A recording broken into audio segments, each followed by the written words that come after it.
And he, Jesus, said unto them, the Sabbath was made for man, and not man for the Sabbath. Therefore the Son of Man is Lord also of the Sabbath. That is, of course, Mark 2, verses 27 through 28.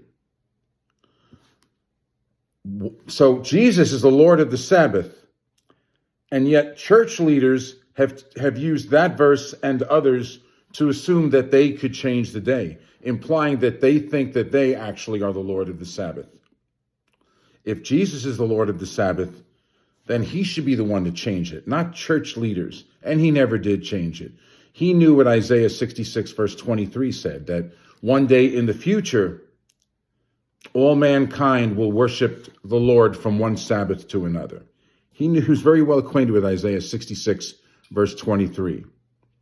But so there's 2 points here. One, just because Jesus is the Lord of the Sabbath does not automatically mean it's done away with. There's no logic for that. But also it says the Sabbath was made for man. If you read Genesis 1 and the beginning of Genesis 2, why did the Almighty create everything in 6 days and then rest the seventh day? Now we know the Father created everything through the one who became Christ. Why did God spend 6 days in creating and then a seventh day resting? We know he could have created everything like that.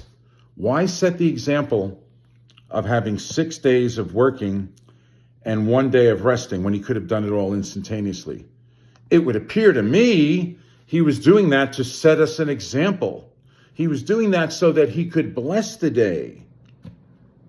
So if you look at why he didn't create everything instantaneously, logic would say that maybe it has something to do with the fact that he's blessing the day.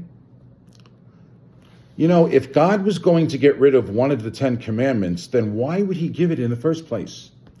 Believing that means one thinks God either did not know what was going to happen or that God's command needed to be updated or improved. And he would never have said, remember the Sabbath. So my point here is, first of all, Christ being the Lord of the Sabbath does not mean it's done away with. He's the Lord of it, not church leaders who think they can get rid of it. Also, note that it was made for man. And if you've ever worked a full week, which most of you have, the Sabbath comes just at the right time on Friday night when you're exhausted. So let's read this book for ourselves. Peace all. Bye-bye.